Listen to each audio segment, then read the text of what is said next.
Hello friends, एक बार फिर से आपका स्वागत है इस यूट्यूब चैनल में जिसका नाम है होप मत छोड़िए। एक नई वीडियो के साथ फिर से उपस्थित हुई हूँ और ये वीडियो बड़ा ही मोटिवेशनल होने वाला है। इस वीडियो में हम जानेंगे कि कैसे आप अपने एग्ज़ाम हॉल में सारे प्रश्न सही कर सकते हैं, अपना सिलेक्शन ले सकते हैं और आपका प्रश्न गलत ना हो, आपका उत्तर गलत ना हो, उसके लिए क्या कर सकते हैं, ये टिप्स आज की इस वीडियो में मैं देने वाली हूँ। तो दोस्तों, वीडियो को थोड़ा ध्यान से सुनना।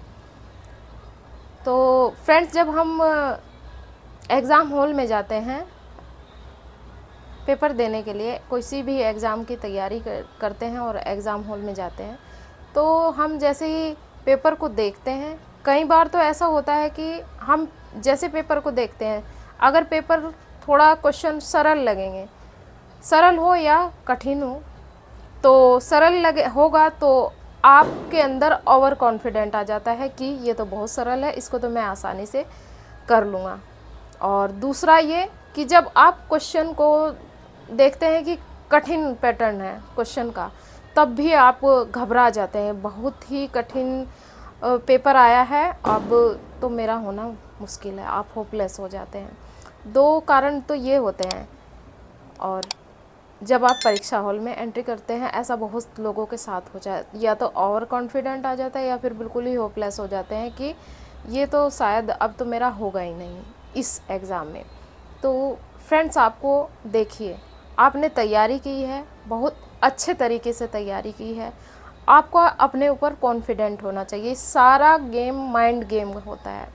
आप भले ही लाख आपने टाइम मैनेजमेंट किया है, आपने टाइम टेबल बनाया है अपना, लेकिन अगर लास्ट टाइम में आप अपने माइंड से मजबूत नहीं रहे और आपने थोड़ी सी भी चूक कर दी, आप थोड़े से भी होपलेस हो गए, या फिर आप बहुत ज़्यादा उत्सुकता आप में आ गई, ये तो मैं कर डालूँगा, ये तो ऐसे, तो आप वहाँ पर गड़बड़ी के चांस बहुत ज़्यादा हो जाते हैं। आप वहाँ पर क्वेश्चन 100% गलत करके आएंगे, क्योंकि आप या तो बहुत ज़्यादा ओवर कॉन्फिडेंट है या फिर आप डर गए हैं क्वेश्चन पेपर को देखकर। तो आपको जो है अपने ऊपर नियंत्रण होना चाहिए, अपने माइंड पर कंट्रोल होना चाहिए, थोड़ा सा नियंत्रण रखिए। और उस एग्ज़ाम में जब आप जाते हैं, पेपर को देखते हैं, तो आसान लग रहा है तो ओवर कॉन्फिडेंट अपने अंदर ना आने दें, बल्कि उसे रुकिए, देखिए और समझिए, क्वेश्चन की प्रकृति को समझिए कि क्वेश्चन क्या पूछ रहा है। 4 ऑप्शन है और हमको अच्छे तरीके से इसको अटेम्प्ट करना चाहिए। तो चारों ऑप्शन को क्वेश्चन के अच्छे से समझकर और उसको देखकर तब आप आंसर करेंगे।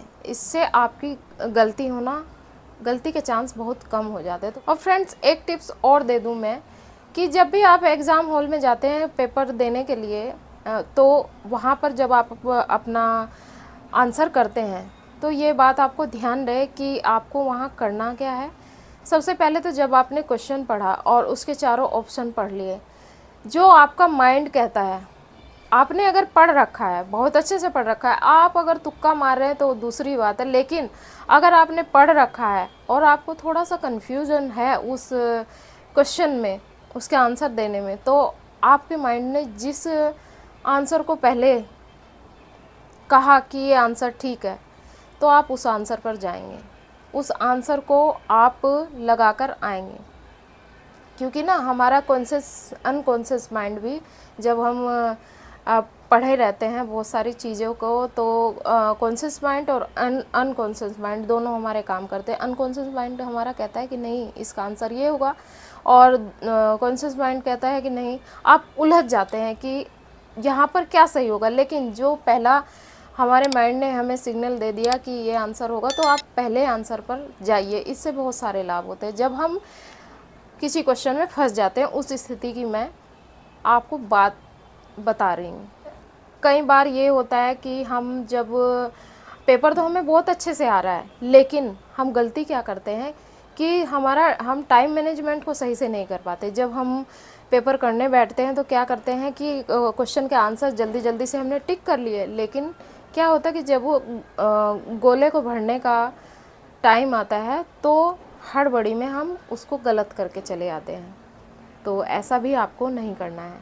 जैसे जैसे आप क्वेश्चन को सॉल्व करते जा रहे हैं, एक पेज के क्वेश्चन को आपने सॉल्व कर लिया, तो उसके आंसर को आप साथ के साथ फिल करते चलें, गोले को आप काला करते चलें साथ के साथ। इससे भी आपका जो क्वेश्चन छूटने का डर रहता है या फिर ये रहता है कि जल्दी में हड़बड़ी में कहीं हमने किया तो सही है लेकिन गोला गलत ना हो जाए, तो इस चीज़ का भी आपको ध्यान रखना है। ये भी आपको गलती करने से बचाते हैं। ये कई सारे तरीके ऐसे होते हैं जो कि आपको अपने एग्ज़ाम में गलती करने से बचाएंगे और आपको अच्छा स्कोर करने के लिए सहायता प्रदान करेंगे। तो इन चीज़ों का आपको फ्रेंड्स ध्यान रखना है। और बाकी तो आपको समय से अपने एग्ज़ाम हॉल में पहुंच जाना है, अपने सेंटर पर पहुंच जाना है, क्योंकि अगर आप समय से अपने सेंटर पर ही नहीं पहुंच पाएंगे तो फिर क्या होगा, फिर तो आप एग्ज़ाम ही नहीं दे पाएंगे। तो दोस्तों ये ध्यान रहे कि जितना समय आपको बोला गया है उससे भी 10 मिनट पहले आप अपने एग्ज़ाम सेंटर पर पहुंच जाए, जिससे कि आप आसानी से अपना एग्ज़ाम दें और आपको संतुष्टि हो कि हाँ हम समय से पहुँचे और हमने तरीके से अपना पेपर दिया। तो इन चीज़ों को, इन टिप्स को आप फॉलो करिए और अपना अच्छा स्कोर आप बनाइए और अपना सिलेक्शन लीजिए। इस तरह से आपके क्वेश्चन गलत होना कम हो जाएगा, आप कम चांस रहेंगे कि आप क्वेश्चन के आंसर को गलत कर पाएँ। तो दोस्तों ये वीडियो आपको कैसी लगी मुझे कमेंट करके ज़रूर बताना। तो मिलते हैं फिर नेक्स्ट टॉपिक के साथ नेक्स्ट वीडियो में, तब तक के लिए धन्यवाद।